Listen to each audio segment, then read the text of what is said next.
Bonjour, je m'appelle Michel Gébrac, je suis professeur à l'Université du Québec à Montréal. Je suis un spécialiste de l'exploration minière et en particulier des innovations dans le domaine minier. On vient de produire récemment avec Minalliance et mon collègue Geoffrey Vaillancourt un petit livre sur les innovations dans le monde minier. C'est une sélection, une centaine d'innovations qui portent sur tous les éléments du cycle minier. Alors au Québec, en termes d'innovation, il y a quand même beaucoup d'activités. Il y a une activité d'abord d'amélioration générale du fonctionnement de l'industrie. C'est une industrie qui, comme on le sait, est difficile. On travaille sous terre, on travaille des grosses quantités de matériaux, on remue de grandes quantités de roches. Et donc, on essaie de faire ça dans les conditions les plus sécuritaires et également les plus environnementales possibles, puis les plus économiques possibles. Les trois volets vont toujours de pair. Et au Québec, je pense qu'on a parmi les mines les plus modernes du monde. On a des mines extraordinaires, à grande profondeur par exemple. On a parmi les mines les plus profondes du continent qui sont exploitées dans des conditions très sécuritaires. L'autre volet, c'est les nouvelles substances. Le Québec est un pays qui produit depuis très longtemps du fer, du cuivre, on a produit de l'amiante, on produit de l'or également depuis très longtemps. Mais on a produit au moins 25 types de substances différentes au Québec. Des tas de substances dont vous avez probablement jamais entendu parler, du molybdène, du lithium, des éléments comme ça, qui servent en fait dans la vie de tous les jours. Le molybdène, par exemple, ça rentre dans les lubrifiants. Les voitures, avec les carburants, quand on veut des huiles qui tiennent le coup à haute température, elles sont en molybdène. Le lithium, tout le monde connaît les batteries au lithium, qu'on va avoir tous dans nos futures voitures, qu'on aura absolument partout. Alors le Québec a déjà produit et va produire du molybdène et du lithium, dans des gisements qui sont en Abitibi, qui sont à la baie James. Et ça, ce sont des nouveaux gisements. C'est des gisements dans lesquels tout est inventé, depuis la mode d'exploitation jusqu'au mode de traitement et au mode également de rémédiation, c'est-à-dire la partie qui vient après l'environnement, la gestion de l'environnement. Alors là aussi, le Québec est dans les domaines pionniers, des domaines où il faut arriver à inventer de nouvelles pratiques.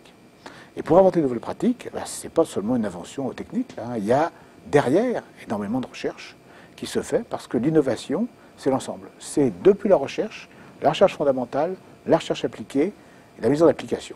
Et pour qu'une innovation soit vraiment une innovation, il faut qu'elle serve à quelque chose.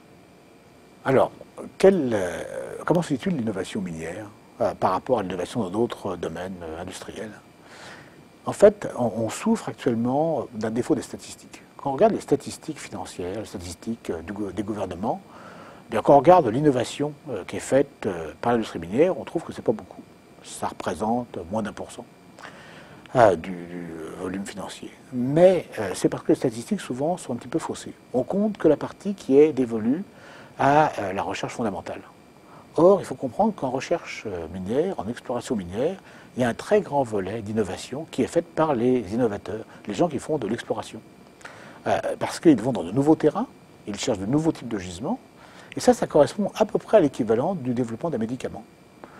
C'est un projet sur 100 qui arrive à maturation.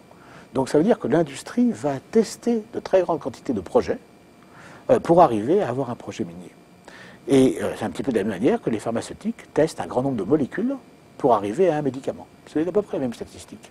Et si on prend en compte à ce moment-là le financement qui est dévolu aux industries d'exploration, à ce moment-là, on arrive à un ratio qui est tout à fait comparable à l'industrie de haute technologie ou des biotech, par exemple.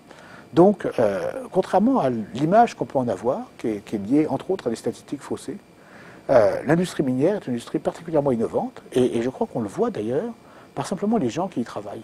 Quand on regarde les gens qui y travaillent, on a des pourcentages d'universitaires dans le monde minier absolument exceptionnels. 97% des administrateurs de compagnies minières ont un diplôme universitaire. On ne peut pas dire que c'est le cas dans toutes les autres industries.